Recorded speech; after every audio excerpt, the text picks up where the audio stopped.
Klahaya Tillicums. That means hello in Chinook, used by the West Coast Indians. And I'm Ellis Price Jones. Klahaya Tai, Klushtamtam Okaksan. I said, greetings, Chief. How are you today? I'd like to introduce to you Captain Charles Cates, one of the best tugboat captains on the West Coast. Today, we're going to talk tugs. Well, Captain, big ships have reversible engines and they can steer themselves. Why do they need tugs to help them dock? Well, that's a good question. You know, they do have reversing engines and they do have their own steering gear. But things are changing in every form of life. And in the old days when I was young, when I was a boy, some of these ships would come into the harbor and tide wouldn't be suitable. And we have big tides, you know, in Vancouver Harbor. They'd drop their anchor and wait for 5 or 6 hours. But now, a lot of these freighters will pass a CPR boat, pass a passenger boat. They make 20 knots.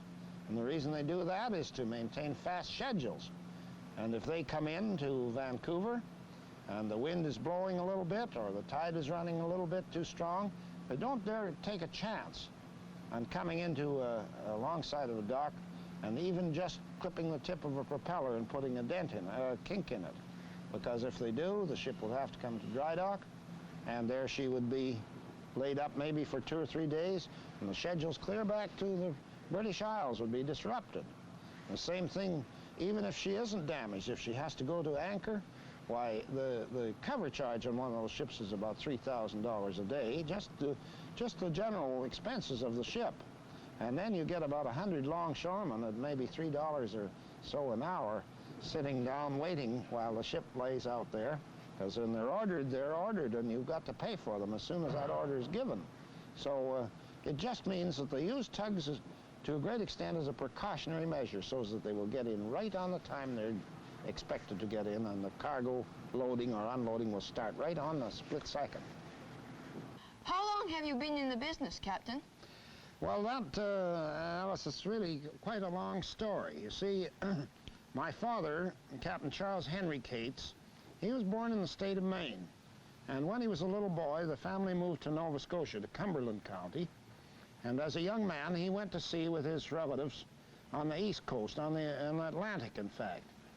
Then, while still a young man, he came across and worked on the construction of the CPR. And when they drove the Golden Spike up here in the Selkirks, the road was finished, and my dad came to what is now Vancouver. And, of course, being a sailor, he immediately started in the towing business. I have a book here I'm very proud of it's called Pacific Tugboats. And there is a picture of my father. That was a few years later.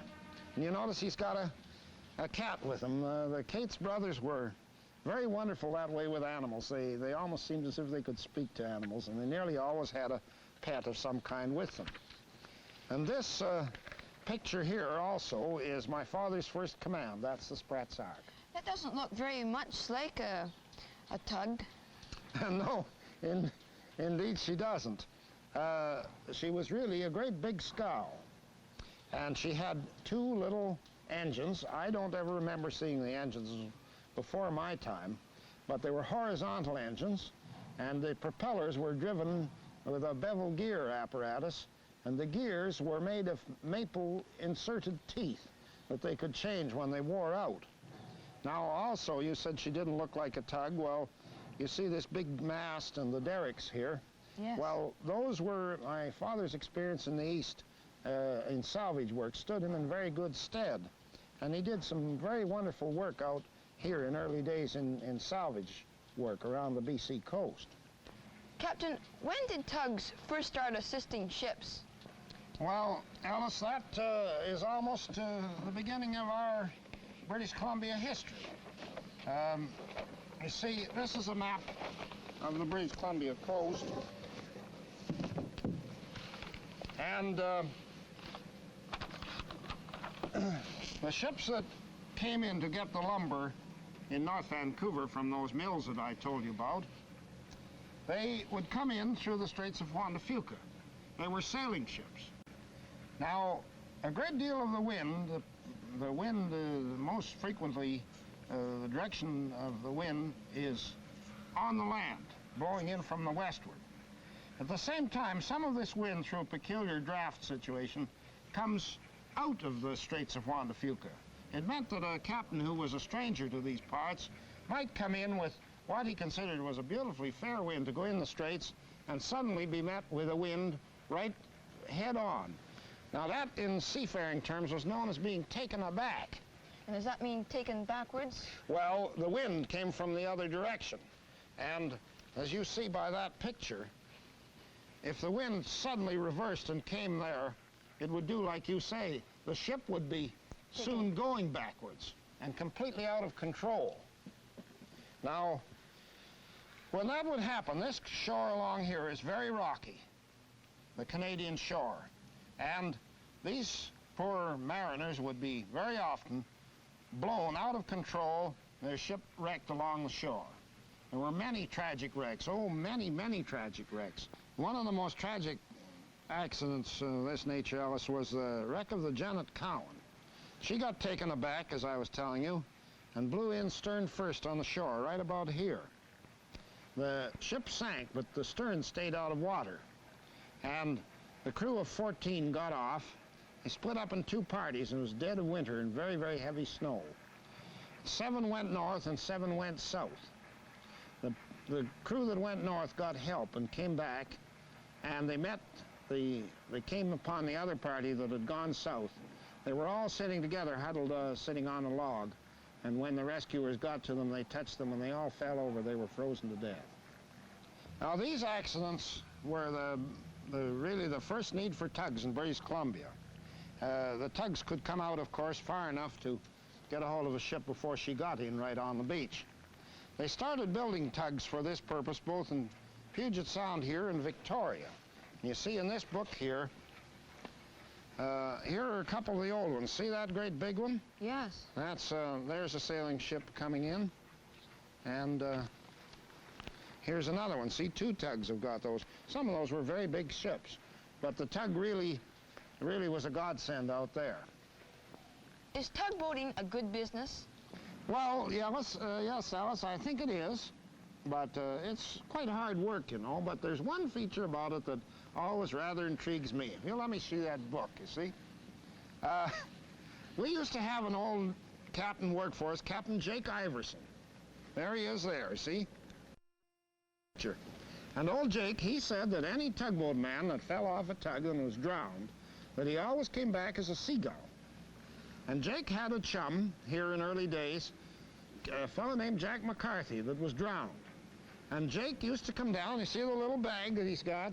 Yes. Well, he used to come down every day and feed Jack McCarthy, and they used to sit on the wharf, and really it would make you feel kind of queer because they talked to each other.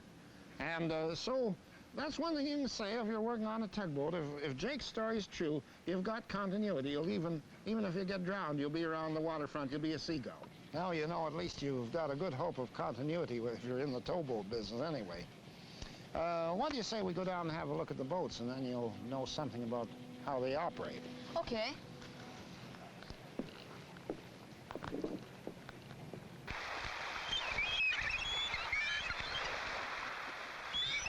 Tugboats must be almost entirely engined to pull such large ships. Well, Alice, that has always been the struggle of the tugboat man. More power and bigger loads. Let's sit down the rail and I'll tell you a bit about it. Okay. Well, if we take our first tugboat on the coast, the old Beaver, she burned wood. She towed a scow off alongside, but they told me she even had to have 10 wood choppers to go along. They practically cut a forest down sometimes to keep her in steam. And another big trouble, too, was an immense amount of water that they had to use. Now, after the days of the Beaver, even the other tugs, not a great deal older than this, used to have to burn wood. And then, of course, they started using coal. Coal had a great deal more heat value than wood. But when they were towing logs, especially, when the weather was fine, they would want to make as many trips as they could. And they were very often running out of fuel. They'd have to tie their boom up in some sheltered cove and go away over to Nanaimo or Comox to get another load of coal and then go at it again. The bigger tugs burned 10 tons of coal a day, and they had a fireman in each watch and usually had a coal passer as well. You see, they had to shovel the coal back to where the fireman could reach it to throw it in the boiler. Another thing, too, in those days was water. See, a steam engine uses a lot of water, a lot of wastage, a lot of evaporation. And they'd get up on the BC coast, and you know, some of these dry summers, well, gosh, there wasn't anywhere they could get water. And they'd oftentimes have to tie their boom up to go to some river to get water. That was quite a problem, too.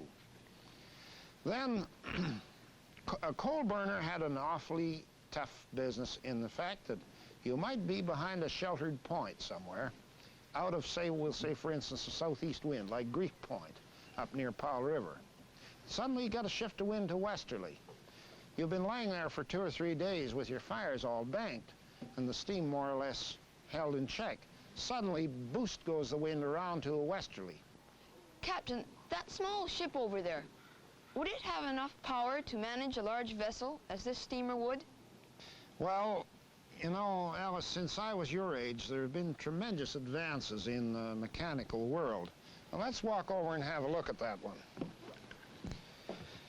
You see, the days of the steam require a lot of fuel and heavy engines, and this boat here, while she's a small boat, she has at least more than three times the power of that steam tug. But of course, she is strictly a harbor boat. She's not made for outside waters, and she only has about 10 hours full-speed horsepower capacity and fuel.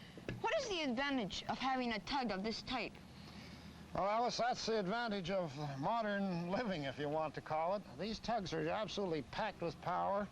They have power steering gears. You can run the rudder from one hard over to the other in 6 seconds. You can get in and out of almost any emergency, and you can handle a surprisingly big ship.